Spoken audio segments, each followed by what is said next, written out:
कृष्ण पृष्ठाय श्रीमते भक्ति वेदांत स्वामी निति नामिने नमस्ते सारस्वते देवे गौरवाणी प्रचारिणे निर्विशेष शून्यवादी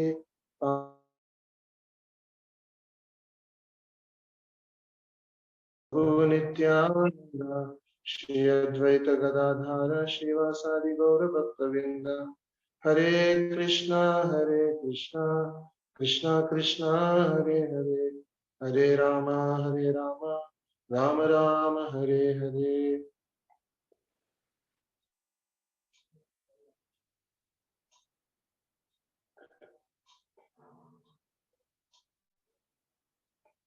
हरे कृष्णा। सासवड़ भक्तों से कौन होस्ट कर रहे प्रभु जी? सासवड़ भक्तों से। हाँ हरे बोल। हरे कृष्णा। वनमाली गोपेश दास बोल रहा हूँ। जय जय जय। दंडवत प्रभु जी, दंडवत। हरे कृष्णा। आवाज सुनाई दे रही है दंडवत प्रभु जी दंडवत। उधर भी? हाँ ओके आ प्रभु जी। रहा है। ओके प्रभु जी, ओके, आ थैंक यू। रहा है। थैंक यू प्रभु जी, थैंक यू। तो सभी भक्तों को, जैसे हम पिछले कक्षा में काफी श्रृंखलाएं लिया जहां पर शुद्ध भक्ति के इसमें जो हमको पुनादि है उसके बारे में हमने डिस्कस किया है, जिसमें साधु संग हो गया है। साधना में 2 कक्षा लिया है और आज है साधना, मीन्स साधना कैसे दृढ़ता के साथ करना है, उसके बारे में आज हम प्रयास करेंगे कि चर्चा करने के लिए। तो जहां पर आज एक कक्षा में इसको पूरा हम प्रयत्न करेंगे कि खत्म करने के लिए। ओके। तो भगवत गीता में बहुत सुंदर श्लोक आता है। कृष्ण भगवान कहते हैं कि दैवी एष गुण में ही मम माया दुरत्य मामेव ही प्रपद्यन्ते माया मेताम तरन्ति ते। इधर कृष्ण भगवान बोलते हैं कि ये जो 3 गुण को पार करना बहुत ही मुश्किल है। 3 गुणों को, जो भौतिक गुणों को पार करना बहुत ही मुश्किल है, मगर कौन से व्यक्ति पार कर सकते हैं? जो व्यक्ति मेरे पैर का आश्रय लेते हैं वो व्यक्ति पार कर सकते हैं। तो इसलिए एक सुंदर प्रभुपाद जी इसके तात्पर्य में और अनेक कक्षाओं में बहुत सुंदर चीज बोलते हैं कि अगर कोई युद्ध कला कोई पढ़ते हैं, युद्ध करने की कला, उसमें पहले चीज शत्रु के बारे में सिखाते हैं, कैसे शत्रु को सामना करना है। उसको कम्बैटिंग बोलते हैं इंग्लिश में, know how to combat with the opponent. Mean शत्रु को सामना करने के लिए क्या क्या कला चाहिए युद्ध में सिखाते हैं, युद्ध कला में सिखाते हैं। तो उसमें ऐसे कहते हैं कि अगर आपका शत्रु बहुत बलवान है तो आप युद्ध दूसरे दिन करिए। ये मिलिट्री का एक स्टेटमेंट है। अगर आपका शत्रु बहुत ही बलवान है आप युद्ध दूसरे दिन करिए। और अगर आपके शत्रु आपके बरोबर है तो उनको कैसे जीतना उसके लिए स्ट्रेटेजी बनाइए। और तीसरा चीज बोलते हैं कि अगर आपका शत्रु आपसे कमजोर है तो तुरंत उनके ऊपर अटैक करिए। तो ये तीनों का मतलब हम समझाएंगे। अगर शत्रु हमसे बलवान है तो क्यों अगले दिन युद्ध करना है? क्योंकि एक दिन हमको प्रिपरेशन के लिए समय देना है। ऐसे मिलिट्री में उस वैसे ट्रेनिंग देते हैं। इसको इंग्लिश में कहते हैं कि if your opponent is stronger than you, you fight another day. If your opponent is your equal, you make a strategy to fight them. If your opponent is weaker than you attack immediately. बोले तो आपका शत्रु अगर बहुत ही बलवान है, उनके साथ तुरंत युद्ध मत करिए, उनके साथ अगले दिन युद्ध करिए। तो ये हमारे लिए लागू है, बाकी दोनों को हम डिस्कस नहीं करेंगे। क्योंकि प्रभुपाद जी कहते हैं कि भक्ति में आने बोले तो माया देवी के साथ युद्ध करने के बराबर है। प्रभुपाद जी कहते हैं, अनेक तात्पर्यों में कहते हैं। तो इसलिए हमको दूसरे दिन युद्ध करना बोले तो हमको हमारा साधना करके जो भी माया का प्रबलता रहते हैं उसको हम जीत सकते हैं। इसलिए श्रील प्रभुपाद जी के जीवन चरित्र में एक छोटा प्रसंग आते हैं जहाँ पर Srila Prabhupada ji generally morning walk के लिए जाते थे। बीच में प्रभुपाद जी को हार्ट अटैक आया था जब अमेरिका में प्रचार कर रहे थे। तब डॉक्टर ने कहा है कि आपको रोज सुबह उठ के चलना है, मॉर्निंग वॉक, धूप में चलना है, धूप के इसमें छाया में चलना है। तो प्रभुपाद जी जनरली बहुत फेमस है मॉर्निंग वॉक्स बोल के। तो एक दिन एक समुद्र के किनारे पे चल रहे थे तो तुरंत एक कछुआ समुद्र के लहरों से बाहर आया है, और भक्त लोग ऐसे चल रहे थे, ऐसे समुद्र की लहर इधर से आ रहे थे, भक्त लोग इधर से चल रहे थे, तो एक सॉरी कछुआ नहीं, क्रैब को क्या बोलते हैं, केकड़ा, केकड़ा, केकड़ा तुरंत समुद्र के तट पे आते हैं, और भक्तों के पैर देख के वो तुरंत तो पानी के अंदर जाना चालू करते हैं। तो कभी कभी शिल प्रभुपाद जी उनके शिष्यों को अनेक तरीके से परीक्षा लेते थे। तो उनका शिष्यों को प्रभुपाद जी पूछते हैं कि क्यों एक केकड़ा अंदर चले गया। तो वो ग्रुप में, वो समूह में स्वरूप दामोदर महाराज बोल के एक सन्यासी थी। तो जिसमें स्वरूप दामोदर महाराज बहुत बड़े विद्वान थी, जहां पर स्वरूप दामोदर महाराज अनेक साइंटिफिक पेपर्स लिखा, बहुत बड़े साइंटिस्ट, जब भक्ति में आने से पहले बहुत बड़े साइंटिस्ट था। तो स्वरूप दामोदर महाराज को तुरंत प्रश्न आते, उत्तर देते हैं, साइंटिफिकल वे में उत्तर देते हैं। कुछ तो प्रभुपाद को बोलते हैं कि हमारे चरण कमल से अलग अलग तरंगे गए, जिसके वजह से केकड़ा तुरंत डर महसूस होके अंदर चले गए। तो सब भक्त लोग हंसने लग जाते हैं क्योंकि वो साइंटिफिकली एक्सप्लेन कर रहे हैं। तो प्रभुपाद जी फिर और अलग अलग भक्तों को पूछते हैं, तो और एक भक्त वो भी साइंटिफिकली बोलते हैं कि केकड़ा की ब्रेन में अलग अलग तरंगे देख के तरंगों को महसूस करने का शक्ति था, जिसके वजह से वो अंदर भाग के चले गए।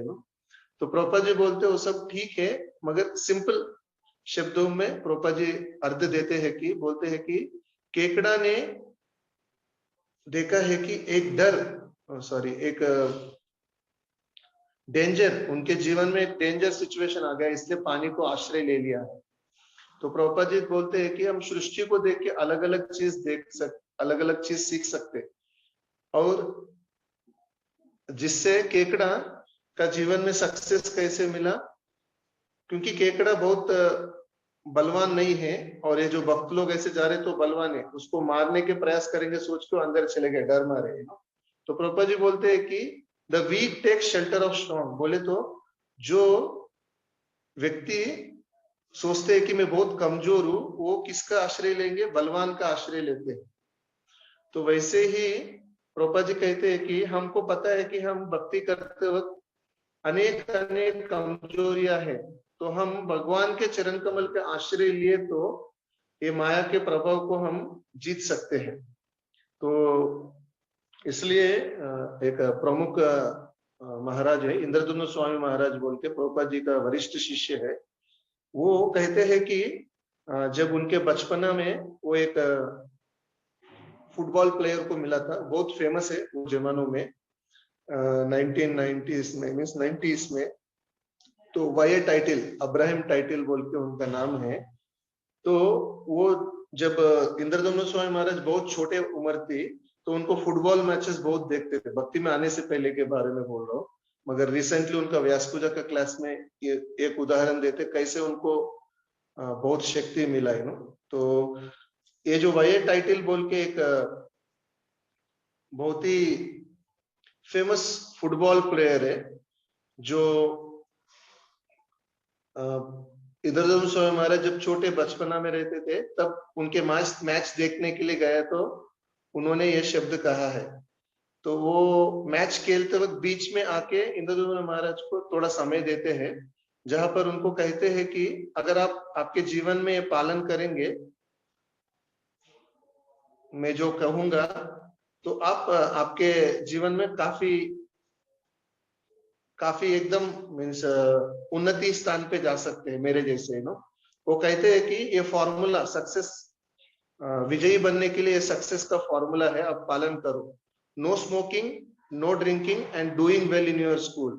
इंद्रधनुष महाराज को वाई टाइटिल, जो फुटबॉल प्लेयर है, उनको कहते हैं।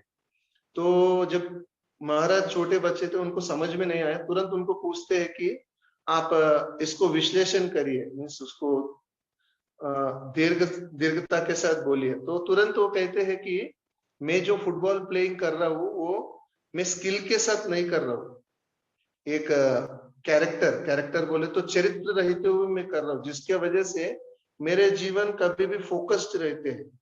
एकदम फोकस्ड रहते, जिसके वजह से मैं इतने बड़े बड़े फुटबॉल मैचेस भी प्ले कर सकता हूँ। तो इसलिए ऊपर जो है नो स्मोकिंग नो ड्रिंकिंग, वो कैरेक्टर को ये है। और स्कूल स्कूल के जो पढ़ाई है वो एक स्किल के बराबर है। तो इसमें इंद्रधनु महाराज कहते हैं कि बचपन से ही ऐसे अच्छे व्यक्ति उनके जीवन में काफी चीजें सिखाया है, जिसकी वजह से आगे जाके जब प्रभुपाद जी का आश्रय लेते हैं, काफी जल्दी उनको भक्ति लेने के लिए कुछ मुश्किल नहीं हुआ है। तो इसलिए श्रील प्रभुपाद जी एक जगह पे बोलते हैं कि जैसे what ever will go wrong बोले, तो कहते हैं कि जैसे हम माया देवी के साथ जब युद्ध लड़ाई करते हैं तो काफी मुश्किल होते हैं, हमको कैसे करना सब चीजें हमको आइडिया नहीं आते हैं। इसके लिए हम चर्चा कर रहे हैं, साधना के बल पे ही हम माया देवी के साथ युद्ध कर सकते हैं। पिछले कक्षाओं में हमने काफी चीजें डिस्कस किया, जहां पर साधना के बारे में हमने बहुत सुंदर तरीके से 5 मूल स्तंभों के बारे में हम डिस्कस किया, उसको हम चर्चा कर रहे थे। वो पहले है कि साधक को उचित मनोभाव के साथ साधना करना है।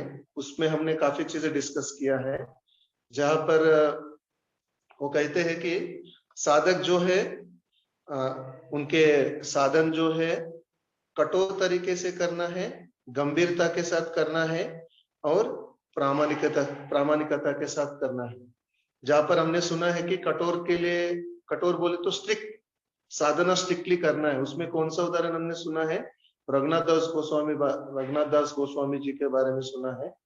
और गंभीर, अगर कोई भक्ति में साधक गंभीरता के साथ करना बोले तो ध्रुव महाराज के हमने उदाहरण सुना है। और प्रामाणिकता बोले तो जिसमें हमने सुना है कि कैसे एक भक्त प्रामाणिकता के साथ भक्ति करना है। तो इसलिए ये 3 गुण हमारे जीवन में आना है, तो प्रभुपाद जी कहते हैं कि हमको रोल मॉडल्स चाहिए हमारे जीवन में। तो हम देख सकते हैं कि शास्त्र में अनेक रोल मॉडल्स है, भागवतम, भगवत गीता, रामायण, महाभारत, ऐसे अनेक अनेक पुस्तकों से हम देख सकते हैं कि कितने रोल मॉडल्स है हमारे लिए। ध्रुव महाराज है, प्रहलाद महाराज है, आचार्य से, चैतन्य चरितामृत, अनेक अनेक आचार्य से, जब उनके जीवन चरित्र पढ़ते हैं, वो लोग कितने कठोरता से और गंभीरता से और प्रामाणिकता के साथ भक्ति किया है, वो देख के हमारे जीवन काफी साधना करने के लिए बल मिलता है। उसमें हम देखते हैं कि और हमारे पास निस्सहायता भावना चाहिए। निस्सहायता भावना बोले तो हम कर नहीं सकते, ऐसे भगवान के ऊपर आश्रय लेते हुए हमको साधना करना है। तो दूसरा चीज है, साधना के सेकंड मूल स्तंभ है साधना करते वक्त, वो है जागरूकता, means vigilant. We should do sadhana in a vigilant way, बोले तो जागरूक अवस्था में हमको साधना करना है। तो ये काफी महत्वपूर्ण है। जब साधना करते वक्त हमको देखना है कि सावकाश बोलते इंग्लिश, सॉरी हिंदी में बोले तो क्या क्या कतराए आ सकते हैं हमको साधना करते वक्त, भक्ति करते वक्त हमको देखना है, जिसके वजह से वैसे कतराए बोले तो डेंजर्स, जो डेंजर्स आएंगे हम उससे बच के रहेंगे। तो इसका फेमस एग्जाम्पल आते हैं, जहां पर भागवतम में भरत महाराज जो है बहुत ऊंचे स्तर पे भक्ति कर रहे थे, मगर विजिलेंट, सावकाश नहीं रहने से, मीन्स जागरूक नहीं रहने से पतन हो गया भक्ति में, उनके साधना में जागरूक नहीं रहने से वो पतन हो गया। तो बहुत सुंदर तरीके से पूरा भागवतम इसका विश्लेषण करते हैं। तो इसलिए प्रभुपाद जी एक तात्पर्य में लिखते हैं, हम भरत महाराज के बारे में थोड़ा अंत में देखेंगे, मगर एक उदाहरण के रूप में मैंने भरत महाराज का उदाहरण लिया है ये विजिलेंस को समझने के लिए। तो हम देख सकते हैं कि सिक्योरिटी में भी ना विजिलेंस टीम बोल के रहता है, जो कभी भी अलर्ट रहते हैं, कैसे सामने अपोनेंट पार्टी, जैसे भारत देश में टेररिस्ट आ रहे, ये सब चीजें कौन पहचानते हैं? विजिलेंस कमिटी, जो कभी भी सतर्क रहते हैं, कौन से व्यक्ति अंदर आ रहे हैं, कौन से व्यक्ति बॉर्डर से बाहर जा रहे हैं, कौन से व्यक्ति अंदर आ रहे हैं। तो वैसे ही भक्त भी साधना करते वक्त काफी विजिलेंस चाहिए। तो इसलिए श्रील प्रभुपाद जी एक तात्पर्य में लिखते हैं भागवतम में, कहते हैं कि अगर हमको सही सही स्वतंत्रता हमारे जीवन में आना है तो हमारे इंद्रियों को हमको नियंत्रण करना, मन और इंद्रियों को नियंत्रण करना है। नहीं तो हमारे जीवन में सही स्वतंत्रता कभी भी नहीं आती है। जब सही स्वतंत्रता हमारे जीवन में नहीं रहते हैं तब हमारे अंदर विजिलेंस बोले तो सतर्कता नहीं आते हैं। कनेक्शन है दोनों के बीच में। इसलिए भागवतम में भी प्रहलाद महाराज कहते हैं कि बहुत सुंदर श्लोक कहते हैं 7वां स्कंद में, त्रस्तोहमहं कृपन वत्सल दुस्साहोग्र संसार चक्र कदनाग्रस्तं प्रणीता बद्धस्व कर्मभिर् उस्तमत्ते अंग्रिमूलम प्रीतोपवर्ग शरणम अवश्य कदानु। वो कहते हैं कि हे भगवान, मैं त्रस्त हो गए ये भौतिक दुनिया में जीते हुए, क्योंकि मेरे साथ में जो है वो सब लोग असुर है और मैं असुर कुल में जन्म लिया हूँ और असुर का खून मेरे शरीर में पूरा है, जिसके वजह से मेरे को काफी डर है, मैं कभी भी पतन हो सकता हूँ। इसलिए वो पूछते हैं कि वो कहते हैं कि प्रीतो अपवर्ग शरणम, मीन्स आपके चरण कमल का शरण लेना चाहता हूँ। बहुत सुंदर तरीके से प्रहलाद महाराज जी कहते हैं। इसलिए प्रभुपाद जी एक बार जब विजयवाड़ा ने तो वैजाग गया था, एक गौड़िया मठ उनके गुरुबाई जो है एक सन्यासी है पूरी महाराज बोल के, उनके मठ में प्रभुपाद जी अनेक अमेरिकन शिष्यों को लेके जाते हैं। तब प्रवचन में प्रभुपाद जी कहते हैं कि मैं कभी कभी इस्कॉन के भक्तों को देख के डरता हूँ, क्योंकि वो माया से डरते नहीं, जिसके वजह से मुझे डर लगता है कि कभी भी उनके जीवन पतन होने के कारण है। नहीं तो भक्ति मार्ग में अनेक अनेक प्रोटेक्शन लेयर से, मगर जब भक्त सतर्क नहीं रहते हैं माया को चीपली ले देते हैं। जैसे मीन्स एक शत्रु को एक मिलिट्री वाले चीपली ले लिए तो कभी भी वो अटैक कर सकते हैं, कभी भी रातों रात उनके ऊपर युद्ध हो सकता है। सिमिलरली जब हम भक्ति करते वक्त हम सतर्कता नहीं रखते हैं तो उसको इंग्लिश में कहते हैं कि हेल्दी फियर ऑफ माया। बोले तो माया के ऊपर हमको डर रहना है, ये गलत डर नहीं है, ये असली डर रहना है कि कभी भी मुझे पतन के कारण माया हमको लेके जा सकते हैं। इसलिए प्रभुपाद जी कहते हैं कि बहुत सुंदर तरीके से एक शब्द कहते हैं कि दो प्रकार की माया देवी क्या करते हैं कि जीवात्मा के ऊपर दो प्रकार की आवरण डालते हैं। एक है आवरणात्मिका शक्ति, माया देवी के पास दो शक्ति है, आवरणात्मिका शक्ति। दूसरा है कि प्रक्षेपात्मिका शक्ति। बोले तो आवरण बोले तो जो भी भक्ति करने के लिए प्रयास करते हैं उनको आवरण डाल देते हैं। एक ऐसे आप कुछ कर नहीं सकते, ऐसे एक आवरण डाल देते हैं। और प्रक्षेपात्मिका शक्ति बोले तो किकिंग पोटेंसी, काफी तकलीफें देते रहते भक्ति में, हमको काफी तकलीफें देते रहते। इसलिए हम जब भी देहू संत तुकाराम महाराज जी का जन्म स्थान है इधर पुणे में, बहुत सुंदर जन्म स्थान है देहू में, हम जब भी जाते हैं उधर एक मिलिट्री का फोर्स है, मीन्स मिलिट्री का कैंप है, उधर एक मिलिट्री ऑफिसर्स रहते हैं। उनके दीवारों में बहुत सुंदर स्टेटमेंट लिख के है। क्या बोलते हैं उसको इंग्लिश में कह के मैं हिंदी में बोलता हूँ, in peace we sweat and during war we bleed less. इसका मीनिंग है कि हम खाली समय पे काफी कसरत करते हैं, सुबह से रात तक हम काफी एक्सरसाइज करेंगे और काफी प्रैक्टिसेस करेंगे, मिलिट्री ट्रेनिंग अच्छे से लेंगे, जिसके वजह से काफी पसीना मेरे शरीर से छूटेगा, जो युद्ध के समय खून कम निकलेगा, जिसके वजह से घायल कम होएगा। कितने लोगों को समझ में आया ये हिंदी में मैं जो कहा हूं? हरि बोल। ओके। तो इसलिए श्रील प्रभुपाद जी कभी कभी भक्तों को चेतावनी देते हैं कि कभी भी हमको माया के ऊपर डर रहना है, जो सही डर है। ऐसे नहीं कि अब माया कभी भी मेरे को अटैक कर सकता है, ऐसे नहीं। हमको एक सतर्कता का डर रहना है, जिसके वजह से हम भक्ति में साधना करते हुए काफी सतर्क रहेंगे। इसलिए इसके लिए सॉल्यूशन क्या है? नम्रता। श्रील प्रभुपाद जी एक तात्पर्य में लिखते हैं कि जब एक भक्त के अंदर नम्रता रहते हैं, वो नम्रता के पूर्वक हरि, गुरु और वैष्णव का आश्रय लेते हैं, जहां पर वो कहते हैं कि वो हरि और वो गुरु और वैष्णव मुझे मदद करिए, मैं पतित अवस्था में साधना भी नहीं कर पा रहा हूँ, मुझे कैसे ये माया के चंगुल से बाहर आना है साधना करने के लिए। वो ऐसे व्यक्ति जो नम्रता रहते हैं, वही व्यक्ति हरि, गुरु और वैष्णव, ये तीन जन का आश्रय ले सकते हैं। क्योंकि जब नम्रता रहते हैं, इसके वजह से हम हमारे जीवन में कतराओं को हम महसूस कर सकते हैं, और इसके वजह से माया का जो भी अटैक होएगा, हम पहचान के तुरंत हम रेडी रहेंगे, ठीक है मैं ये समय पे ऐसे नहीं करना है। वो नम्रता ही एक भक्त को बचा सकते हैं।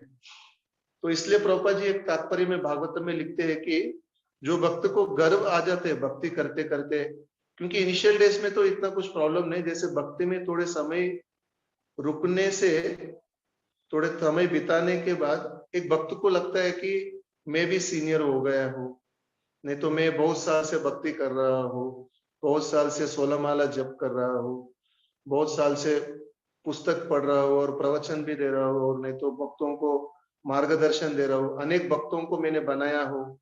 ऐसे एक आर्टिफिशियल एक उपाधि ले लेते भक्त, जिसके वजह से गर्व उनके हृदय में बैठ जाते हैं, तब वो भक्त नम्रता के साथ भक्ति नहीं कर पाते। और माया क्या करते हैं कि उनके मन में और उनके हृदय में एक गर्व के रूप में बैठ जाते हैं, जिसके वजह से साधना को हम थोड़ा ढीलापन में छोड़ देते हैं।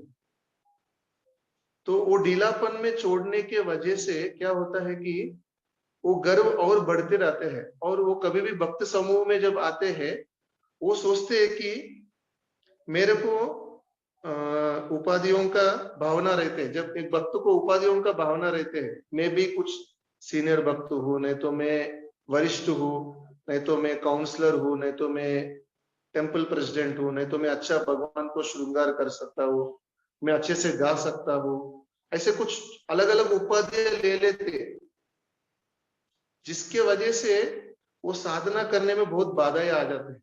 बहुत ये सटल है प्रोजेक्ट, बटल बोले तो सूक्ष्म है।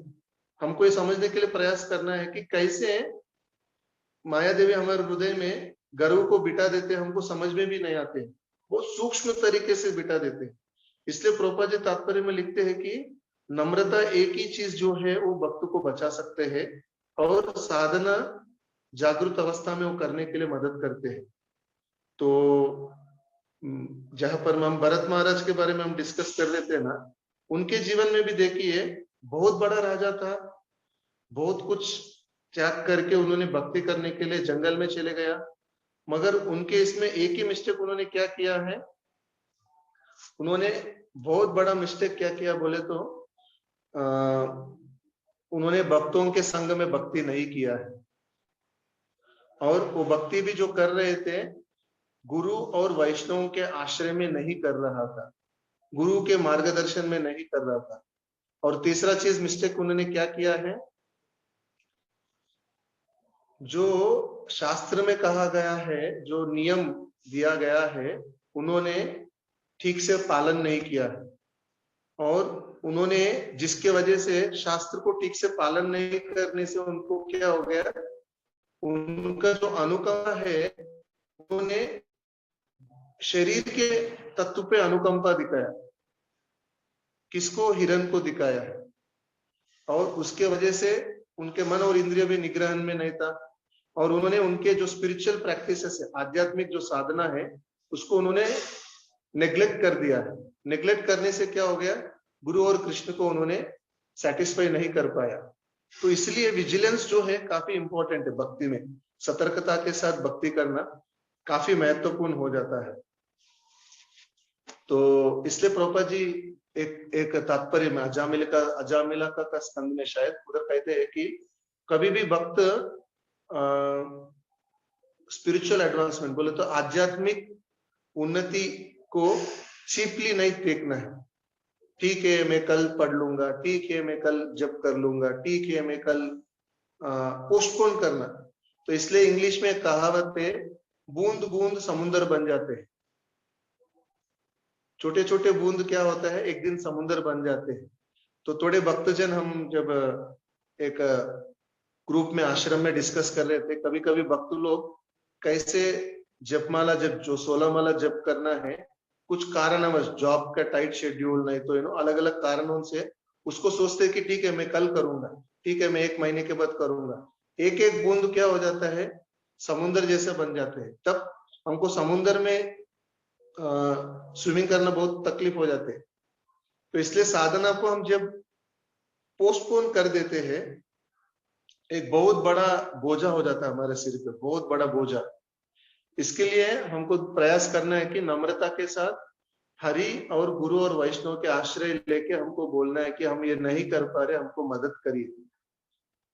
बहुत सुंदर तरीके से हमको हरि गुरु और वैष्णव हमको मदद करते हैं।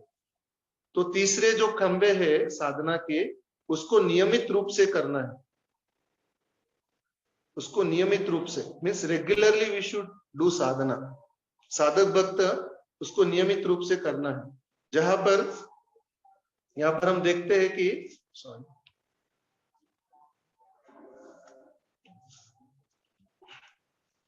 श्रील प्रभुपाद जी बहुत सुंदर तरीके से कहते हैं कि नियमित रूप के बारे में कहते हैं कि भगवान कृष्ण ऐसे साधक के ऊपर प्रसन्न हो जाते हैं जो भक्ति करते वक्त उत्साह के साथ, निश्चय के साथ, धैर्य के साथ और नियमित रूप से करते हैं।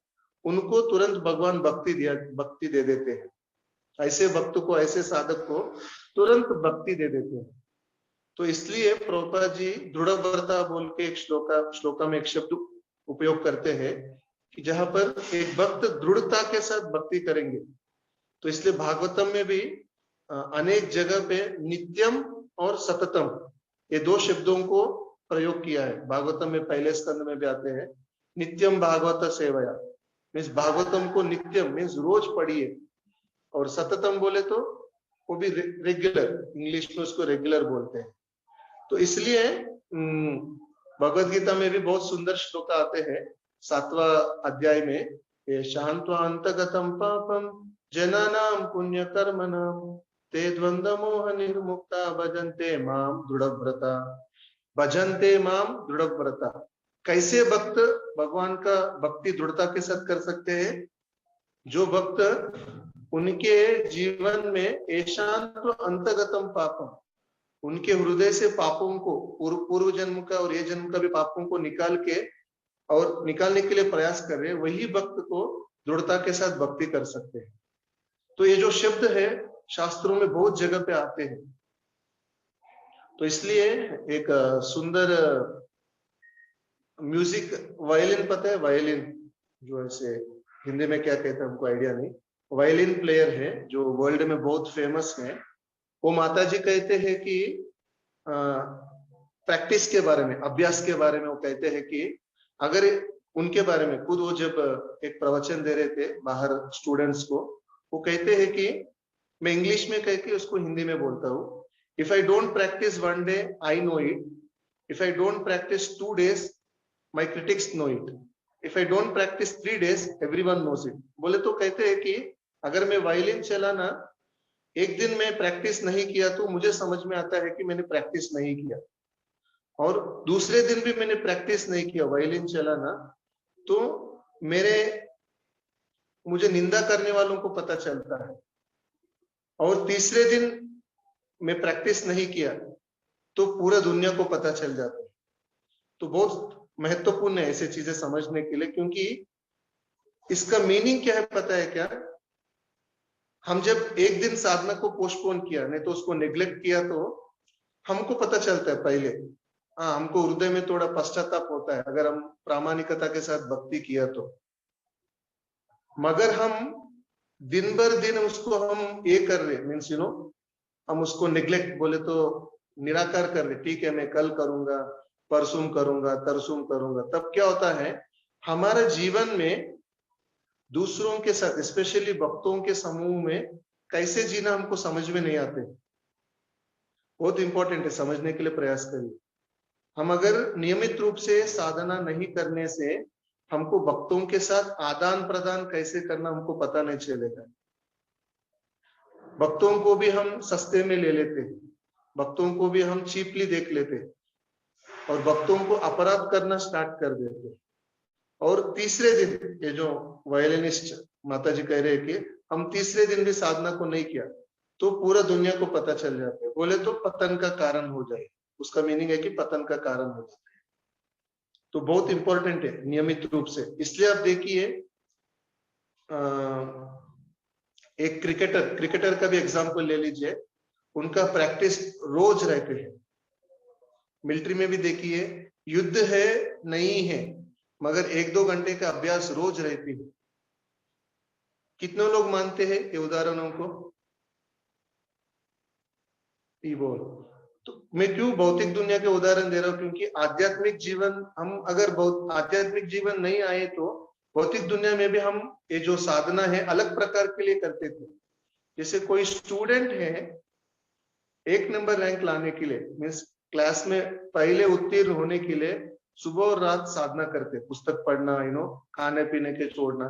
क्यों ना हम भक्ति में उसको नियमित रूप से करें, जो हमारे लिए अल्टीमेट गोल बोले तो जो हमारे जीवन का अंतिम लक्ष्य देते हैं उसको क्यों ना हम सीरियस ना ले। तो इसलिए तीसरा खंबे जो है साधना के लिए नियमित रूप से उसको करना है, बहुत इंपॉर्टेंट है। और हम आगे बढ़ेंगे चौथे खंबे के बारे में, वो है सावधान। बोले तो अटेंटिवली हमको साधना करना है, सावधान के रूप में, बहुत इंपॉर्टेंट है। इसको हम थोड़ा विस्तार रूप में हम चर्चा करेंगे। सावधान बोले तो हम देखते हैं कि साधक भक्त जब भक्ति में आने के बाद भक्ति करते आगे जाते रहते हैं, उनके हृदय में विश्वास जो है, फेथ जो है, धीरे धीरे बढ़ते रहते हैं। विश्वास के जो बीज है भगवान और भक्ति और भक्तों के समूह के ऊपर विश्वास जो है एक छोटे छोटे अंकुर के रूप में रहते, धीरे धीरे वो बढ़ते रहते, उसको भक्ति लता बीज कहते हैं।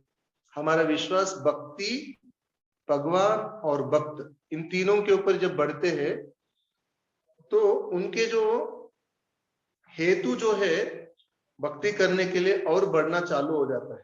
ये तीनों के ऊपर जब विश्वास बढ़ते हैं, भक्ति करने के जो इंटेंशन बोले तो हेतु जो है वो धीरे धीरे बढ़ना चालू हो जाते हैं। इसलिए शास्त्र कहते हैं कि जो असावधान रहते हैं, इसलिए हम नाम अपराधों में भी देखिए 11वां नाम अपराध है, वो कहते हैं कि inattentiveness in the chanting is very dangerous. यही मूल है 10 अपराधों के कारण है। असावधान जब करते वक्त हम सावधान नहीं रहते हैं, वही ये 10 अपराधों को पैदा करते हैं। इसलिए उसको मैड एलिफेंट ऑफेंस कहते हैं। बोले तो एक हाथी जो है जब कंट्रोल नहीं रहते हैं पूरा जंगल को ध्वंस कर देते हैं, वैसे ही जब हम सतर्क नहीं, जब हम सावधान नहीं रहते हैं साधना करते वक्त, नहीं तो भक्ति करते वक्त, पूरा हम हमारे जीवन को भ्रष्ट कर सकते हैं। तो इसलिए प्रभुपाद जी कहते हैं कि एक भक्त का पतिव्रता कैसे पता चलते हैं, वो उनके जीवन में साधना को कितने बल देते हैं उससे हम पता चल सकते हैं। कि प्रभुपाद जी तीसरे स्कंद में जो ब्रह्मा जी जब सृष्टि करने के लिए प्रयास करते हैं, भगवान के मुख देखने के लिए प्रयास करते हैं, क्योंकि उनको पूरा अंधेरे दिखते हैं जब सृष्टि करने के लिए। तीसरा स्कंद जो है सर्ग के बारे में कहते हैं, चौथा स्कंद विसर्ग के बारे में कहते हैं।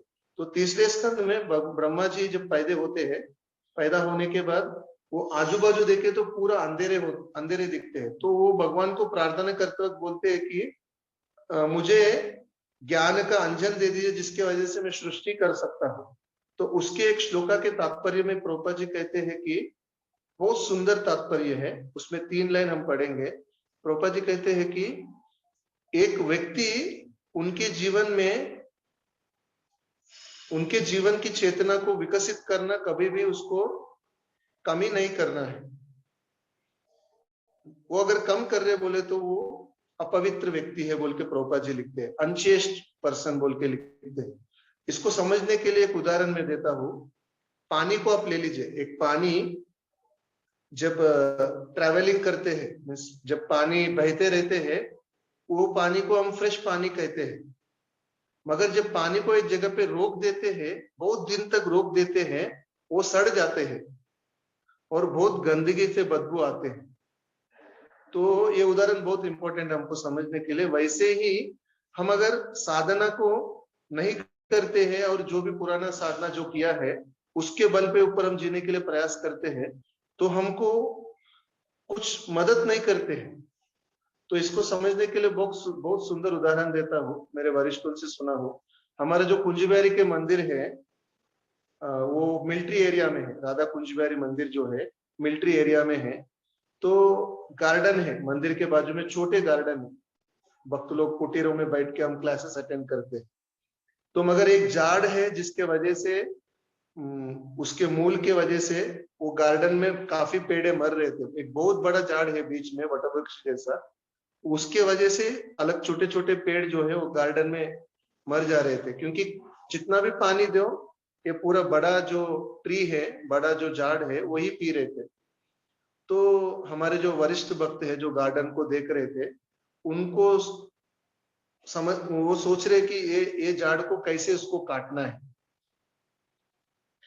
तो मगर क्योंकि मिलिट्री एरिया में कोई भी ट्री को काटे तो बहुत पनिशमेंट बहुत बड़ा है, और मंदिर में रहते हम कुछ पेड़ को काटे तो दिखाई पड़ता है और दूसरे दिन न्यूज़पेपर में आ जाते हैं और फाइन भी आ जाते हैं मंदिर के ऊपर।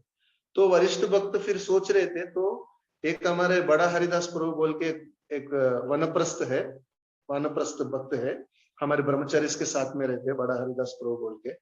तो वो खेती करके आया, मीन्स गांव में रहते थे, अभी पुणे मंदिर में वानप्रस्थ जैसे जी रहे हैं। तो बड़ा हरिदास प्रभु को पूछते हैं कि कैसे इसको, ये ट्री को, ये झाड़ को काटना है। तो वो वरिष्ठ भक्त को बड़ा हरिदास प्रभु कहते हैं कि प्रभु जी ये जो ट्री रहते हैं, झाड़ का चमड़ा जो पावन गौरव प्रभु बार्क को क्या बोलते हैं, बार्क, ट्री बार्क, छाल, छाल, छाल।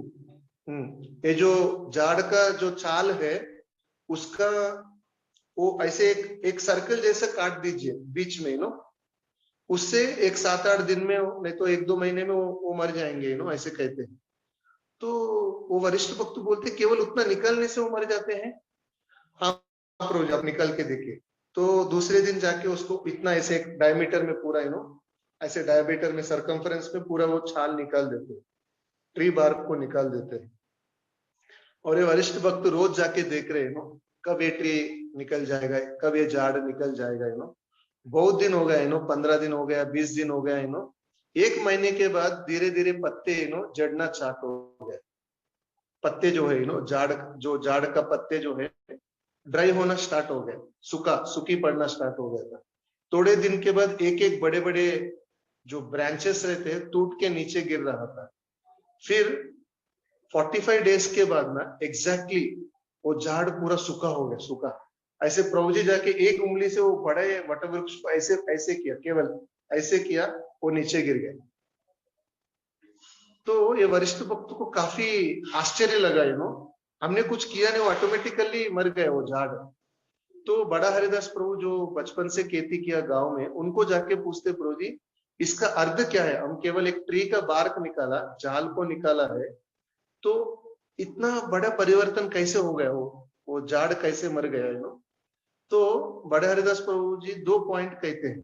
वो पहले पॉइंट करते हैं कि जब आप वो ट्री का बार्क कैसे निकाल दिया है, तो पहले चीज क्या है कि आप जब भी पानी डालते हैं, ये वृक्ष के अंदर पानी जो जाते हैं, कभी भी वो ट्री बार्क के थ्रू जाते हैं, झाल के थ्रू जाते हैं, ट्री के बार्क के थ्रू जाते हैं।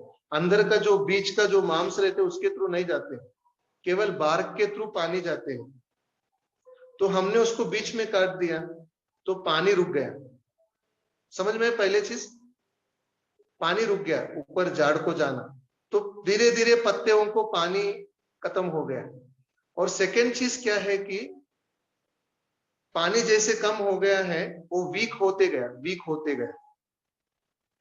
15 दिन हो गया, 20 दिन हो गया, 30 दिन हो गया, 40वां दिन हो गया, 45th डे को वो नीचे गिर गया। तो ये वरिष्ठ भक्त, उनके जीवन में कुछ ये जो इंसिडेंट्स है, कुछ शिक्षाएं सीखने के लिए वो सोच रहे थे। तो उन्होंने एक प्रवचन में हमको कहा है कि जब एक भक्त भक्ति में आने के बाद बहुत भक्ति करते, जब नया नया आते हैं, नो, उसको हिंदी में कहते हैं कि नया नया मुल्ला है, नो, बहुत दौड़ते हैं ना, ऐसे कहते हैं ना। तो एक भक्त ना बहुत दौड़ते रहते हैं ना, ये नया है, वो नया है, ये सीखेंगे, वो सीखेंगे, मृदंग सीखेंगे, करताल सीखेंगे, भागवतम पढ़ेंगे, भगवत गीता पढ़ेंगे, इसको वैसे करेंगे, उसको ऐसे करेंगे नो। भक्त काफी नो एकदम बल के साथ भक्ति करते हैं, मगर बीच में ठंडा पड़ जाते थोड़े दिनों के बाद, जिसके वजह से काफी तकलीफें हो जाती। ठंडा पड़ना बोले तो साधना को रोकना, वो पानी डालना बंद हो गया उनके जीवन में, तब धीरे धीरे वो पेड़ क्या है सूखना स्टार्ट हो जाते हैं। और जब ये भक्त पेड़ को पानी डालना भूल जाते, बोले तो साधना, बोले तो नियमित रूप से चैंटिंग करना, सुबह का मंगल आरती, नरसिम्हा आरती, तुलसी आरती और 16 माला जप करना, भागवतम का कक्षा, नहीं तो भागवतम को पढ़ना है, अगर किसी को कक्षा अटेंड नहीं कर पा रहे तो भागवतम पढ़ नहीं रहे, और भगवान को भोग लगाया हुआ प्रसाद निवेदन करके हम प्रसाद के रूप में स्वीकार नहीं करते हैं, वो व्यक्ति को शूर शॉट कुछ ना कुछ प्रॉब्लम्स आने की संभावना है वो भक्त को। तो जब पानी डालना बंद करते, वो झाड़ जैसे नीचे गिर गया वैसे नीचे गिर। और सेकंड है कि बहुत दिन से पानी नहीं डाला, बहुत दिन से, तो बहुत दिन से हमने साधना नहीं किया, तो एक दिन वो नीचे गिरने वाले हैं। तो इसलिए हमको देखना है कि प्रभुपाद जी कहते हैं कि पहले स्कंद में एक श्लोक आते भागवतम में, तस्माद एकेन मनसा भगवान शाश्वतम सात्वताम पति श्रोतव्य कीर्तितव्यश्च ध्येय पूज्यश्च नित्यदा। वो कहते हैं कि एक मानव शरीर जब मिलते एक व्यक्ति को, और उनको वो जानते हैं कि भक्ति करना ही जीवन का अंतिम लक्ष्य है, तो क्या करना है, भगवान सात्वतम पति, बोले तो उनके जीवन में भगवान एक ही जो व्यक्ति है वो मेरे पति है। सात्वतम पति बोले तो मेरे को रक्षा करने वाले पति एक ही है, भर्ता जो है वो एक ही है भगवान। और उनको क्या करना है, कैसे भक्ति करना है, श्रोतव्य कीर्तितव्यश्च ध्येयस्य पूज्यश्च नित्यदा। नित्यदा बोले तो रेगुलरली, रोज क्या क्या करना है, भगवान को हमको श्रोत करना है, सुनना है, और कीर्तित, और भगवान को हम कीर्तन करना है, भगवान के बारे में ग्लोरीफाई करना है। और ध्येय बोले तो रिमेम्बर, रोज हम उनको याद करना है, भगवान के गुणगान और भगवान के बारे में। और पूज्य, भगवान को हम पूजा करना है। जो व्यक्ति को ऐसे हम करेंगे वही हमको बचा सकते हैं दुनिया में। तो इसलिए हमको देखना है कि जो भी हम रोज करते हैं, एक बैंक में अब जाके कभी कभी पैसे को हम इन्वेस्ट करते हैं, वैसे हम भक्ति कर रहे बोले तो इन्वेस्टमेंट है। उसको हम प्रभुपाद जी एक जगह पे लिखते हैं कि हृदय में हमारे पास ट्रांसेंडेंटल बैंक अकाउंट है, बोले तो आध्यात्मिक अकाउंट है हमारे हृदय में। आप जितना भी भक्ति करते हैं वो जाके उधर डिपॉजिट होता है। जितना डिपॉजिट बढ़ते हैं उतना आपके भक्तिमय चेतना बढ़ते हैं, और उतना हमारा मन नियंत्रण हो जाता है। इसलिए भगवत गीता में भी भगवान कहते हैं कि 6वां स्कंद में 6वां अध्याय में, असंशय महाबाहो मनो दुर्निग्रह चलम अभ्यासेन तो कौन्तेय वैराग्येन च गृह्यते। बोले तो मन को नियंत्रण करना इम्पॉसिबल है, मगर हम अभ्यास के रूप में हम कर सकते हैं। जब अभ्यास करते हैं उसको कैसे नियंत्रण करना हमको इजीली हमको पता चल जाते हैं। अभ्यासेन तो कौन्तेय वैराग्येन च गृह्यते। इसलिए और आगे जाके भगवद गीता में और एक श्लोक आता है, यतो निश्चलति मनश्चंचलम अस्थिरम ततस्ततो नियम्यता आत्मन्येव वशम नहीं। वो कहते हैं कि मन किधर भी जाने दीजिए, इधर उधर भटकते रहते हैं, उनको फिर से वापस लेकर आना है, फोकस फिर से उसको वापस लेकर आने के लिए प्रयास करना है। तो परम पूज्य राधना स्वामी महाराज एक सुंदर उदाहरण देते हैं। जू में एक पशु, बोले तो एक लायन नहीं तो टाइगर, बोले तो सिंह को कैसे ट्रेनिंग देते हैं। उसको जब पकड़ने के बाद एक बोन में डाल देते हैं, मीन्स एक रूम में डाल देते हैं, उसको अनेक दिन खाने के लिए कुछ नहीं देते हैं। वो जो सिंह है बहुत गर्जित करते हैं, वाह वाह ऐसे लोग चिल्लाते रहते हैं, मगर उनको थोड़ा भी खाना नहीं देते। और इतना चिल्लाना बंद हो जाता है कि वो सिंह जो है बिल्ली बन जाते हैं। बहुत चिल्लाने वाले जो सिंह है, एक दिन क्या हो जाते हैं, वो मियाओ मियाओ ऐसे बोलते हैं नो, उनको भूख लगते हैं मगर बोलने के लिए शक्ति नहीं रहती। तो तब क्या करते हैं, वो जो जू का आदमी रहते हैं, जो जू का आदमी जो ट्रेनिंग देते हैं उनको उनको क्या करते हैं, एक 2 महीने के बाद उनको एक 100 ग्राम के मांस का टुकड़ा डालते हैं, 100 ग्राम की बहुत छोटा टुकड़ा। ऐसे उठने के लिए भी शक्ति नहीं रहती उस सिंह को, ऐसे ऐसे जाके उसको खाते हैं, पहले स्मेल देखते हैं और खाते हैं, और उसको खाते हैं तुरंत उनको थोड़ा शक्ति आती है, फिर चिल्लाना स्टार्ट होता है, फिर 10 दिन उसको कुछ खाना नहीं देते, कुछ भी खाना नहीं देते, फिर वो वीक हो जाते हैं, फिर एक और एक 100 ग्राम वो छोड़ देते, 100 ग्राम का मांस छोड़ देते, खाना छोड़ देते, फिर धीरे धीरे जाके खाते हैं। और वो सिंह को पता चलता है कि अगर मैं ये व्यक्ति को सुने तो क्या होएगा, मुझे खाना मिलता है। इसलिए आप देखिए बड़े बड़े सर्कस में ना सिंह के साथ वो जू का आदमी आते हैं, उनको कुछ नहीं करते क्योंकि उनको पता है कि ये व्यक्ति मुझे खाना देते हैं जब हम सुनते हैं। तो परम पूज्य राधानाथ स्वामी महाराज प्रवचन में कहते हैं कि मन को भी ऐसे हमको नियंत्रण करना है, मन को भी ऐसे हमको उसको नियमित रूप से ट्रेनिंग देना है, वही उसको साधना कहते हैं। क्योंकि मन एवं कारणम, एक श्लोक आता है शास्त्र में, मन ही एक कारण है बंधन के लिए और मन ही एक कारण है विमुक्ति के लिए भी। ऐसे एक चाकू एक कारण है मृत्यु करने के लिए और चाकू एक कारण है ऑपरेशन करने के लिए। कौन कैसे इस्तेमाल करते उनके ऊपर है, यू नो।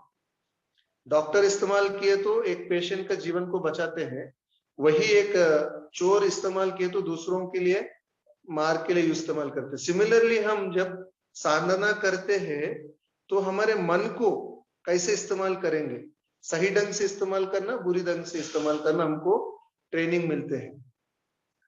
तो इसलिए हमको क्या करना है कि बहुत सिस्टमेटिक प्लान करना है साधना के बारे में, बहुत ही सिस्टमेटिक प्लान करना है। हम सोने से पहले गुरु को दंडवत देना है, और राधा कृष्ण का, गौर निताई, जगन्नाथ बलदेव सुभद्रा मान, इनको हम दंडवत देके सोना है। इसको ट्रेनिंग कहते हैं, एक सिस्टमेटिक ट्रेनिंग है। और सोने से पहले कल सुबह का हमारा जो नियमित रूप से हमारा जो मॉर्निंग प्रोग्राम जो कहते हैं हम, इसको हमें सुबह उठ के 4 बजे उठ के 4:30 बजे मंगल आरती करना है, नरसिम्हा आरती, तुलसी आरती और 16 माला जप करना है, एक जगह उसको देना है, और उसको साफ सुथरा रख के, हमारा माला को एक जगह पे रख के, और पूरा दिन कैसे जीना है, पूरा दिन एक दिन पहले हमको प्लान करना है। इसको बोलते हैं कि मन को सिस्टमेटिकली ट्रेन करना बोले तो। वो चाहे ग्रस्त भक्त भी रहने दीजिए, ब्रह्मचारी भी रहने दीजिए, वानप्रस्थ भी रहने दीजिए, सन्यासी भी रहने दीजिए, सबके लिए मन बहुत कतरा है। और साधना अगर ठीक से करना बोले तो सिस्टमेटिक प्लान चाहिए, शिष्टाचार, डिसिप्लिन के साथ। इसलिए प्रभुपाद जी कहते हैं डिसाइपल मीन्स डिसिप्लिन। शिष्य बोले तो क्या है, वो शिष्टाचार को पालन करते।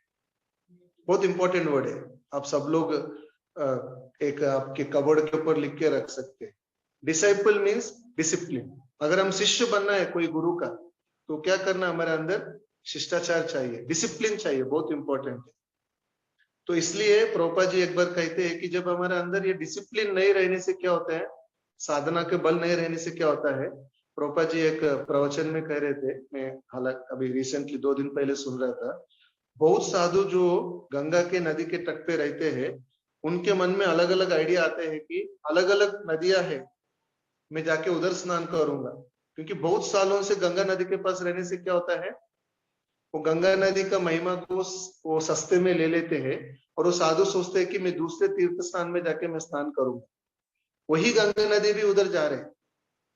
तो प्रभुपाद जी ये उदाहरण से कहते हैं कि एक भक्त भी जब भक्ति करते करते बहुत साल होने के बाद भक्ति के जो नियमों को सस्ते में ले लेते हैं, फिर वो सोचते हैं कि ठीक है मैं इसको छोड़ सकता हूँ, ठीक है मैं वरिष्ठ बन गया हूँ, ठीक है मैं भागवतम पढ़ना बंद कर सकता हूँ, क्योंकि मैं हजारों लोगों को मार्गदर्शन दे रहा हूँ, मैं हजारों लोगों को पुस्तक वितरण कर रहा हूँ, मैं अभी एक बड़ा भक्त बन गया हूँ। ऐसे मन उनको चीटिंग करते हैं। जैसे साधुजन जो गंगा नदी के तट पे रहते हैं और गंगा नदी का महिमा बोल के दूसरे तीर्थ स्थान चले जाते हैं, वैसे ही एक भक्त भी बहुत सालों के बाद ऐसे मिस्टेक्स करते हैं। तो इसलिए नियमित रूप सतर्कता के साथ साधना करना बहुत ही इंपॉर्टेंट है। तो इसलिए हम देखते हैं कि सुबह हम गुरु पूजा जब करते हैं, बहुत सुंदर आते हैं, सुंदर लाइन आते हैं। वो कहते हैं कि गुरु पूजा में आचार्यगण लिखते हैं कि श्री गुरु चरणा पद्मा केवल भक्ति सदमा बंदमोई सावधान माते। वो कहते हैं कि बंदमोई सावधान, बोलते हैं कि गुरु का चरण कमल को जब सेवा करना है तो सावधान के साथ करने के लिए मुझे शक्ति दे दीजिए, हम गुरु को प्रार्थना कर रहे हैं। बहुत इंपॉर्टेंट है, बंदमोई सावधान, ये शब्द बहुत इंपॉर्टेंट है। और आगे जाके कहते हैं कि जहारा प्रसाद भाई, ये याद है। और एक लाइन आते हैं, कहते हैं कि बहुत सुंदर लाइन है, जहारा प्रसाद भाई ए भव तोरिया कृष्ण प्राप्ति हो जाओ होते गुरु मुख पद्मा वाक्य चित्ते कोरिया क्या आराधना कोरी हो मांगे आशा। वो कहते हैं कि गुरु मुख पद्म वाक्य चित्ते कोरिया है क्या, गुरु के मुख से जो पद्म वाक्य आते हैं उसको मेरे जीवन में अपनाने के लिए मुझे शक्ति दे दीजिए। और कहते हैं कि आराधना कोरी है मना आशा, मीन्स मन के जो आशाओं को मैं पूर्ण नहीं करना है। हम ऐसे गुरु के चरण कमल पे हम गा रहे हैं, हम उनको शक्ति के लिए हम प्रार्थना कर रहे हैं। तो पांचवा जो मूल स्तंभ है, साधना जब करते वक्त हम लक्ष्य उन्मुख के साथ करना है, बोले तो गोल ओरिएंटेड, लक्ष्य के साथ करना है। लक्ष्य के साथ करना बोले तो प्रभुपाद जी कहते हैं कि कुछ कोटा मीन्स 16 माला एक लक्ष्य है हमारे जीवन में, एक दिन में एक 16 माला करना है, नियमित रूप से इतने पढ़ना है, नियमित रूप से इतना सुनना है, एक लक्ष्य रखना है। अगर लक्ष्य नहीं रखे तो जैसे एक कॉलेज के विद्यार्थी है तो विद्यार्थिनी कुछ लक्ष्य नहीं है तो कैसे एग्जाम पास हो सकता है, मुझे 90% आना है, मुझे उत्तीर्ण आना है, फर्स्ट क्लास आना है, ऐसे एक गोल रखते हैं। सिमिलरली एक साधक भक्त भी उनके जीवन में कुछ लक्ष्य रखना है उनके जीवन में। तो प्रभुपाद जी भगवद गीता के एक श्लोक है, नास्ति बुद्धि नास्ति बुद्धि अयुक्तस्य न चयुक्तस्य भावना न छभावयत्त शांतिर अशांतस्य कुतः सुखम। उधर प्रभुपाद जी कहते हैं कि एक व्यक्ति के जीवन में जब अशांति रहते हैं उनको सुख किधर से मिलेगा। तो इसलिए प्रभुपाद जी एक उदाहरण देते हैं, जैसे एक बिजनेसमैन रहते हैं, जो बिजनेस बोले तो धंधा करने वाले एक व्यक्ति रहते हैं, वो सोने को उनके घर में तिजोरी में रखते हैं और सोने को लेके आके उसको स्टोर करके रखते हैं। वैसे ही एक भक्त को, साधक भक्त को क्या करना है, उनके भक्ति में उन्नति होना है तो भक्ति उन्मृत सुकृति, उसको उनके तिजोरी में बढ़ाते जाना है, उनके हृदय में। भक्ति उन्नत सुकृति बोले तो साधना, नियमित रूप से जप करना, नियमित रूप से पढ़ाई करना, नियमित रूप से सेवा करना, ये सब चीजें काफी इंपॉर्टेंट है। इसलिए बहुत सुंदर श्लोक आते हैं एक जगह पे, पद्यावली रूप गोस्वामी पाद कहते हैं कि बहुत सुंदर श्लोक है। वो कहते हैं कि विचयानि विचर्यानि विचिन्त्यानि पुनः पुनः कृपणस्य धनानीव त्वान् नामानि भवन्तु न। पद्यावली में रूप गोस्वामी पाद कहते हैं कि हे भगवान, जैसे एक कृपन, एक माइजरली व्यक्ति है, कृपन क्या करते हैं, उनके जो पैसे जो रहते हैं रोज वो लेते हैं और उसको गिनते हैं और उसको याद रखते हैं कितने पैसे हैं। वैसे ही हे भगवान, मेरे जीवन में भी मुझे शक्ति दे दीजिए, हरिनाम के प्रति मैं गिनना है, हरिनाम कितना किया मैं गिनना चाहता हूँ, और हरिनाम और लेना चाहता हूँ, और उसको हम याद करना चाहते हैं। रूप गोस्वामी पाद कहते हैं, बोले तो a devotee should collect count remember, English में इसको कलेक्ट काउंट रिमेम्बर बोलते हैं। जैसे एक माइजरली व्यक्ति पैसे को कलेक्ट करते हैं और गिनते हैं और याद रखते हैं कितने पैसे, वैसे ही भक्त भी वैसे करना है। इसका फेमस उदाहरण कौन है? हरिदास ठाकुर। एक दिन में 3 लाख हरिनाम करते थे, एक दिन में 3 लाख हरिनाम। तो इसलिए ये जो वैशेषिक प्रभु बोल के मैं लास्ट टाइम आपको कह रहे थे ना, जो प्रभुपाद जी का एक शिष्य है, उन्होंने एक बहुत सुंदर पुस्तक लिखा है CHAD बोल के, चैप्टर ए डे क्लब बोल के एक क्लब खोला है, जहां पर वो बोलते हैं कि 1 महीने में भगवत गीता पूरा हम पढ़ सकते हैं, एक प्लान किया तो। क्योंकि भगवत गीता में 828 पेजेस है, अगर आप देखेंगे तो 828 पेजेस, उसको आप डिवाइडेड बाई 30 करिए, 26 नहीं तो कुछ पेजेस आते हैं। एक दिन में हम 26 पेज पढ़े तो 1 महीने में हम भगवत गीता खत्म कर सकते हैं पढ़ना। तो इसलिए हमारे आश्रम में भी ये जो लॉकडाउन के पीरियड में छोटे छोटे ग्रुप में बहुत भक्त लोगों ने भगवत गीता, भागवतम, चैतन्य चरितामृत, लीलामृत, ये 2 साल में पूरा उसको पढ़ना वो लोग खत्म कर दिया है। अगर हमारे पास कुछ गोल है, लक्ष्य रहता है, हम उसको पूर्ण करने के लिए प्रयास करते हैं।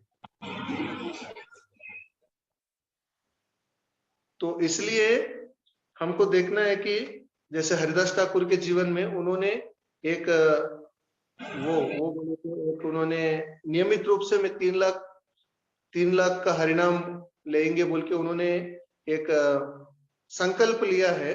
वो उनके जीवन के अंतिम श्वास तक उन्होंने किया है। तो हम उनको नकल नहीं करना है, बहुत इंपॉर्टेंट है। नकल करने के लिए प्रयास किए तो हमको काफी परेशानी हो जाएंगे। इसलिए प्रभुपाद जी कहते हैं कि वो तात्पर्य में हरिदास ठाकुर का सेक्शन में कहते हैं कि हमारे वरिष्ठों के आदेश के अनुसार कितना साधना करना है वो हमको कहेंगे, उतना साधना हमको करना बहुत इंपॉर्टेंट है। तो जैसे एक डॉक्टर के पास जब जाते हैं, एक पेशेंट को इतना मेडिसिन दिया है, बोले तो एक 3000 रुपए का मेडिसिन दिया है, और एक पेशेंट जब नेक्स्ट पेशेंट जाते हैं उनको एकदम 2 ही टैबलेट दिया और 3 दिन के लेने के लिए कहा। ये दूसरे पेशेंट कह रहे हैं कि डॉक्टर उनको क्यों ज्यादा दिया, मुझे क्यों कम दिया।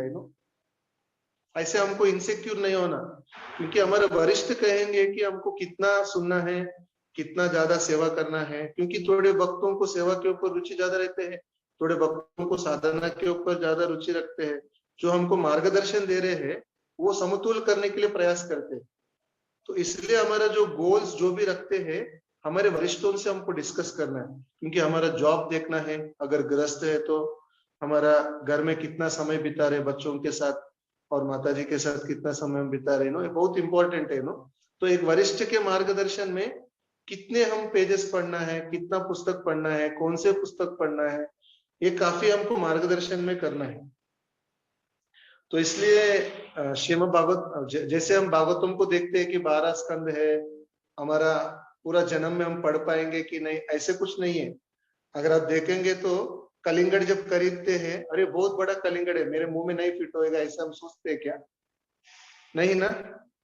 कलिंगड़, वाटरमेलन, हम उसको क्या करते हैं, हम उसको किचन के टेबल के ऊपर रख के उसको काटते हैं, स्लाइसिंग करते हैं। तो वैसे ही इतने बड़े भागवतम को भी हम सेक्शंस में पढ़ सकते हैं। चलो अभी रामनवमी आ रहे, चलो मैं राम भगवान के चरित्र पढ़ूंगा। चलो अभी नरसिम्हा चतुर्दशी आने वाले, चलो मैं नरसिम्हा कथा पढ़ूंगा। अभी जन्माष्टमी आ रहे तो मैं भगवान कृष्ण का लीलाओं को पढ़ूंगा। ऐसे सेक्शंस में पढ़ सकते हैं हम। इतना बड़ा कलिंगड़ को हमको काटना है तो जैसे काटेंगे वैसे ही हमको ये सब चीजों को करना है, भागवतम, रामायण, महाभारत, ये सब चीजों को। और लास्ट चीज है, एक 5 मिनट में मैं कक्षा को एंड करूंगा, ये जो प्रवचन है मेरा एंड कर दूंगा। ये 6वां खंभा बहुत ही इंपॉर्टेंट है, बहुत ही महत्वपूर्ण है। साधना करते वक्त हमारे पर्सनल कैपेसिटी और पर्सनल रुचि के अनुसार हमको करना है, हमारा शक्ति के अनुसार हमको साधना करना है। दूसरों को हम देख के नकल नहीं करना। इंग्लिश में उसको कहते हैं कि we can get inspiration from others but we should not imitate others. बहुत इंपॉर्टेंट है। बोले तो हम दूसरों से हम प्रेरेपण ले सकते हैं, इंस्पिरेशन ले सकते हैं, मगर हमको इमिटेट बोले तो नकल नहीं करना।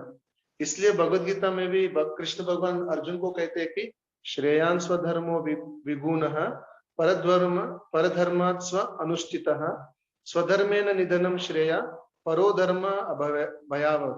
और भागवतम में भी कृष्ण भगवान उद्धव को कहते हैं कि स्वे स्वे अधिकारे या निष्ठा, बोले तो एक व्यक्ति के कितने अधिकार है उतना ही साधना करना। ठीक है, हरदास ठाकुर ने 3 लाख जप किया बोल के हम ग्रस्त होते हुए घर को सब कुछ छोड़ दिया, नहीं तो ब्रह्मचारी होते हुए मंदिर का मैनेजमेंट छोड़ के ओनली सुबह से रात तक 3 लाख हम हरिनाम ले रहे, तो वो उत्पात ही क्रिएट करते हैं, उनके जीवन में केवल उत्पात ही क्रिएट करते हैं। इसलिए भक्तिविनोद ठाकुर बहुत सुंदर उदाहरण देते हैं इसको समझने के लिए। एक सीढ़ी रहते हैं, सबको सीढ़ी पता है ना, सीढ़ी, सीढ़ी में पायदान रहते हैं, अलग अलग पायदान रहते हैं ना। तो हम जब पैर एक पायदान के ऊपर और एक पायदान के ऊपर रखते हैं तो हम देखते हैं कि हम पहले पैर पहले पायदान के ऊपर रखे तुरंत हम चौथा के ऊपर नहीं रखते ना। क्या होता है उसकी वजह से? नीचे गिरने की संभावना होते हैं, सही है ना? हरे कृष्णा, ये उदाहरण समझ में आ रहे? यस प्रभु जी। ओके, तो वैसे ही भक्ति में भी हमको सावधानी से एक पायदान के ऊपर और एक पायदान, पैर को एक के ऊपर एक रखना है, वो मार्गदर्शन के हिसाब से करना है। सीढ़ी में जब हम चढ़ते हैं, भक्ति में जब उन्नति होना है तो एक वरिष्ठ के मार्गदर्शन में, उनको हम काउंसलर कह सकते हैं, गुरु नहीं तो मेंटर कहते हैं हिंदी में, इंग्लिश में सॉरी, जो मार्गदर्शन देते हैं उनको पूछ के प्रभु जी में कौन से पुस्तक पढ़े, प्रभु जी में कौन से लेक्चर पढ़ना है। क्योंकि क्या है प्रभु जी, आजकल इंटरनेट का दुनिया है, बहुत बड़ा इंटरनेट है, उसको सही में कहना है तो नेट, NET, इंग्लिश में NET बोले तो जाल है, हिंदी में उसको जाल कहते हैं। तो परम पूज्य राधा स्वामी महाराज कहते हैं कि माया जाल, इंटरनेट बोले तो माया जाल, इंटरनेट, और ऐसे ऐसे अंदर अंदर ऐसे रहते हैं, एक के अंदर एक ऐसे रहते हैं, बहुत बड़ा जाल है वो। तो आप एक बार टाइप किए तो बहुत कुछ लेक्चर सुनने के लिए मिलता है, बहुत कुछ पुस्तकें पढ़ने के लिए मिलते हैं, बहुत बड़े बड़े आचार्यों का टीका भी मिलता है, टिप्पणियां भी मिलता है। मगर हम जब मार्गदर्शन में हमारे अधिकार के अनुसार जो पढ़ना है, जो सुनना है, कितना माला करना है, कितना सेवा करना है, एक वरिष्ठ के मार्गदर्शन के साथ करना बहुत ही इंपॉर्टेंट है। जैसे भक्तिविनोद ठाकुर क्या कहते हैं कि सीढ़ी के जो पायदान के ऊपर हम सावधान से कैसे चढ़ते, वैसे भक्ति को भी हमको ऐसे करना इंपॉर्टेंट है। एक सुंदर उदाहरण मुझे याद आ रहे, हमारे ब्रह्मचर्य आश्रम में एक बार एक महाराज आया है, वो भक्ति में आने से पहले बहुत बड़ा बॉडी बिल्डर है। तो जो अगर आप लोगों को पता है, जो जिम जाते हैं उनको ये आइडिया रहेगा, अगर जिम जाके उसको हम बीच में रोक देते हैं, उनको काफी तकलीफें आते हैं आगे जाके। तो ये महाराज रोज कुछ ना कुछ एक्सरसाइज करते, कसरत करते हैं तो उनका शरीर को बने रखने के लिए, क्योंकि भक्ति में आने से पहले काफी 6 पैक है सब पे महाराज को। तो वो अभी सन्यासी बनने के बाद उनको नहीं तो शरीर उनको तकलीफ देना चालू करते हैं, जो बहुत हेवी जिम करते हैं उनके बारे में मैं कह रहा हूँ। तो ये महाराज अभी भी पावर योगा करते हैं। पावर योगा बोले तो 1 घंटे में अलग अलग आसन सब कुछ मिक्स करके एक योगा है, पावर योगा कहते हैं। वो कहते हैं बहुत फास्ट होता है, उसमें डीप्स अलग अलग आसन रहते हैं। तो 1-2 ब्रह्मचारी हमारे आश्रम में, जब हमारे मंदिर में सन्यासी आया था, 1-2 ब्रह्मचारी बहुत प्रेरित हो गए उनसे जाके सीखने के लिए। तो महाराज आने के बाद उनके रूम में जाके परमिशन लेके वो कैसे पावर योगा कर रहे देखने के लिए गया। देखने के बाद बहुत उत्साह के साथ तीसरे दिन उनके रूम में ब्रह्मचारी, 2 ब्रह्मचारी हमारे आश्रम में, उनके रूम में करना चालू किया ऐसे पैर को हाथ को ऐसे एकदम पावर योगा फास्टली करना स्टार्ट किया तो वो भक्त लोग पहले दिन जब ऐसे एक्सरसाइज किया उनसे देख के, वो लोगों ने 3 महीने तक उन्होंने बेड के ऊपर से नहीं उठ पाए। समझ में आया आप सबको? तो ये उदाहरण से हमको समझना है कि जब हम नकल करते हैं ना, तो हमारे स्टेटस देख के हमको नकल करना है, हमारे शक्ति के अनुसार नकल करना है, हमारे अधिकार के अनुसार हमको नकल करना है। तो मैं किसी भक्त को अपराध नहीं कर रहा हूँ इधर, तो उदाहरण से कुछ शिक्षा है हम सीख रहे, बस उतना ही। किसी भक्त को हम अपराध नहीं कर रहे, ब्रह्मचारी को भी। तो हमको नकल करने से पहले हमको काफी केयरफुल रहना है। इसलिए भक्ति सिद्धांत सरस्वती ठाकुर इसका सॉल्यूशन देते हैं, सरलता, सिंप्लिसिटी। जो भक्त सिंपल रहते हैं वो बहुत सरलता के साथ भक्ति कर सकते हैं। इसलिए एक इंद्रजम्न स्वामी महाराज एक सुंदर उदाहरण देते हैं। जब भक्ति सिद्धांत सरस्वती ठाकुर एक बार ढाका बांग्लादेश गया था प्रवचन देने के लिए, तो एक मठ में वो प्रवचन दे रहे थे।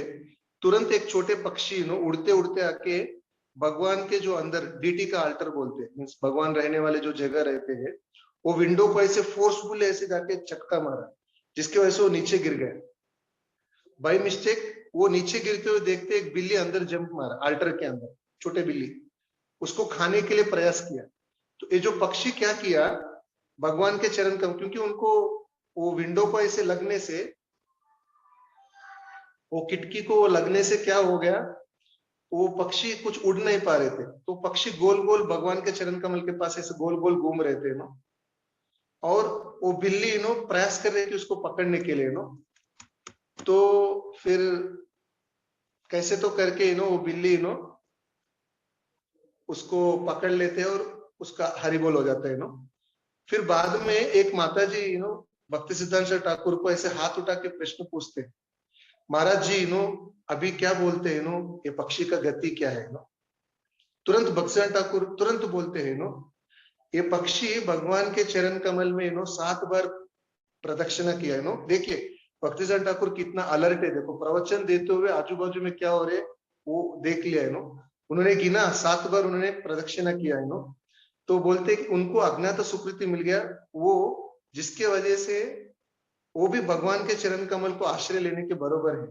और एक शुद्ध भक्त के मुंह से आया, वो कहते हैं कि और ये प्रदक्षिण भी किया और मेरे प्रवचन भी सुना, वो डायरेक्टली भगवत धाम चले गए बोल के कहते हैं। तो ये छोटे उदाहरण से हम सोच सकते हैं कि अगर भगवान और गुरु इतना कृपालु है, हम साधना में थोड़ा बहुत प्रयास करना, क्योंकि साधना के बल के ऊपर हम भगवत धाम नहीं जाएंगे। साधना में बल मिलना बोले तो किसका शक्ति चाहिए हमको, बल किधर से आएगा, हरि गुरु वैष्णव का हमको काफी बल चाहिए। जब वो प्रार्थना करते हमको बहुत इजीली, जैसे इधर भक्ति सिद्धांत ठाकुर बोलते हैं कि ये पक्षी भगवत धाम चले गए, क्योंकि वैष्णव का, शुद्ध भक्त का, शुद्ध वैष्णव का एक शब्द मिला है, प्रवचन सॉरी एक आश्वासन मिला है, वो बस है तो मैं इधर विराम देता हूँ। काफी लंबा सत्र लिया, 10 मिनट ज्यादा बोल लिया, क्षमा करिए। किसी भक्त को एक प्रश्न नहीं तो 2 प्रश्न तो ले सकते हो।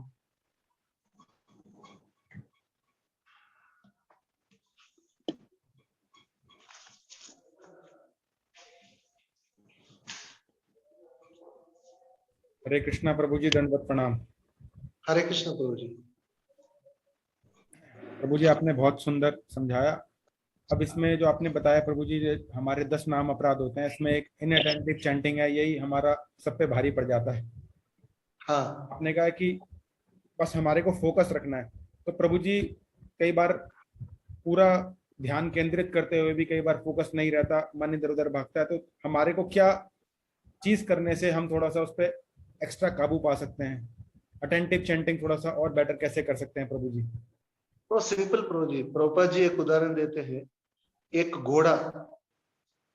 घोड़ा जब चलते हैं, उनको घोड़ा को 2 चीज ऐसे रखते हैं, आंखों को एक पट्टी मारते हैं। वो उदाहरण से हम सीख सकते हैं कि हमारे जीवन में फोकस के लिए थोड़ी चीजों को हमको डिस्ट्रैक्शंस बोलते हैं उसको इंग्लिश में, हिंदी में क्या कहते हैं हरिबोल, डिस्ट्रैक्शंस बोले तो?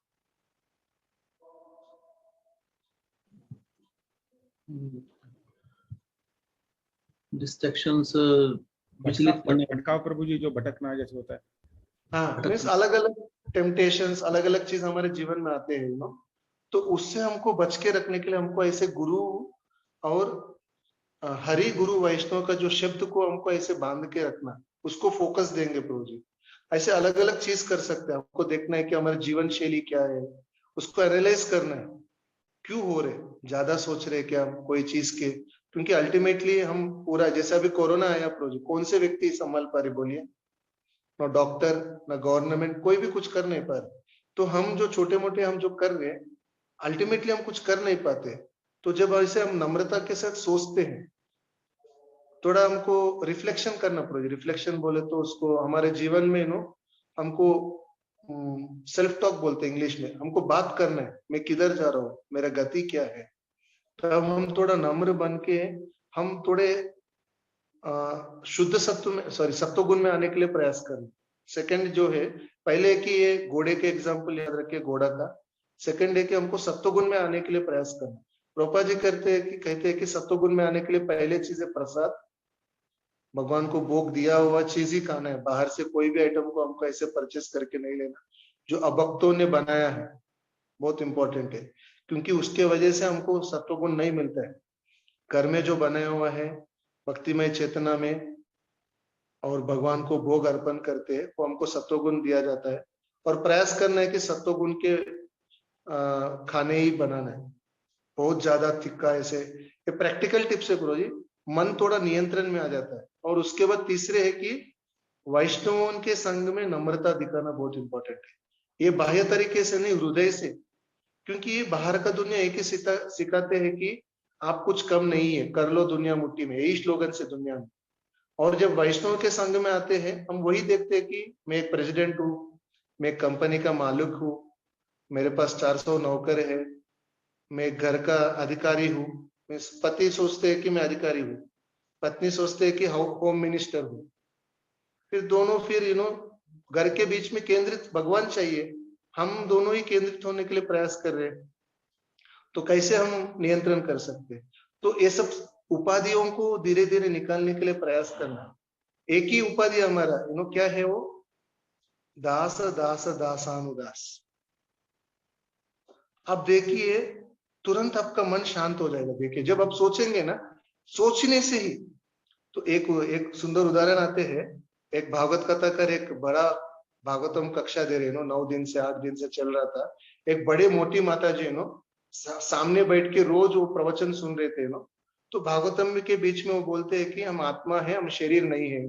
कुछ अलग अलग उदाहरण देते हैं। वो माता जी प्रवचन होने के बाद जाके वो साधु को दंडवत देते हैं 100 बार। बोलते हैं कि मेरे को सब लोग बोलते हैं कि मैं शरीर हूँ, इतना मोटा हूँ, मैं मोटी हूँ, ऐसा ऐसा अलग अलग बोलते हैं, मगर मैं केवल आपका प्रवचन सुनने से मैं पतला हो गया। क्योंकि जब सही चीज सुनते हैं, व्यक्ति ऑटोमेटिकली नॉर्मल बन जाते हैं, नेचुरल पोजीशन पे रहते हैं। जब हम सत्वगुण में रहने के लिए प्रयास करते हैं, जीवन शैली को रजोगुण भागदौड़ का जीवन को थोड़ा धीरे धीरे उसको, इसलिए मैंने बीच में बोला सिस्टमेटिकली प्लान करना। बोले तो क्या, हमारा दिनचर्या कैसे रहना हमको प्लान करना। गुरु और हरि और वैष्णव जो बोला है उसके हिसाब से हमारे दिनचर्या को कैसे रखना हमको प्लान करना। जैसे हम आश्रम में प्रभु जी अलग अलग सेवाएं देते हैं, मैं किचन में हूँ, सुबह से रात तक अलग अलग इवेंट्स होते हैं हमारे मंदिर में। अगर मैं थोड़ा समय निकाल के मेरे जीवन को नहीं दिया तो मैं सेवा कैसे कर पाऊंगा, मेरे शरीर को कैसे टाइम दूंगा, मन अगर नियंत्रण नहीं रहे तो मैं जब कैसे कर पाऊंगा। तो हर व्यक्ति उनके जीवन में थोड़ा समय निकालना। ओके, मैं जॉब कर रहा हूँ, मैं वर्किंग डिवोटी हूँ, मैं बिजनेसमैन हूँ, मैं हाउस वाइफ हूँ, मीन्स घर में ही माता जी लोग रहते, बच्चे रहते, अलग अलग सेवा रहते, रिश्तेदारियों को समय देना। मगर हमारा जो चीजें है, जो हमने वचन दिया है हम करेंगे भक्ति में बोल के, उसको कभी भी हम उसको ढीलापन में नहीं छोड़। वो फोकस आने के लिए शुद्ध सत्वगुण बहुत इंपॉर्टेंट है प्रभु। ठीक है प्रभु, मनीष प्रभु जी। जी प्रभु जी, वेरी वेल एक्सप्लेन्ड, धन्यवाद प्रभु जी। हरे कृष्णा। और कुछ प्रश्न प्रभु लास्ट, नहीं तो हम विराम दे सकते हैं। कोई सासवड़ का भक्त का कुछ प्रश्न है हरिभा?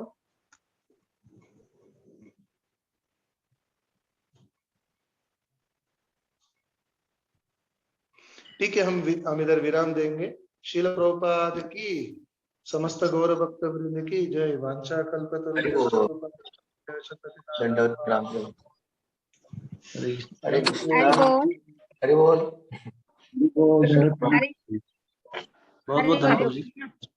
हरे कृष्णा प्रभु जी। प्रभु जी प्रश्न हरि किसी का वो दंडवत प्रणाम। दूसरे भक्त दंडवत माता जी, कहिए कहिए। छान छान लेक्चर, व्हेरी नाइस लेक्चर दिया आपने। थैंक यू वेरी मच माता जी। बहुत बढ़िया, बहुत बढ़िया। हरे कृष्णा। प्रभूजींचं 3 वेळा हरबोल करूया। त्यांनी चांगलं आपल्याला आज मार्गदर्शन केलंय। साधना भक्ती कशी दृष्टीने करावी, जागरूकतेने करावी, प्रामाणिकपणे करावी, गंभीरतेने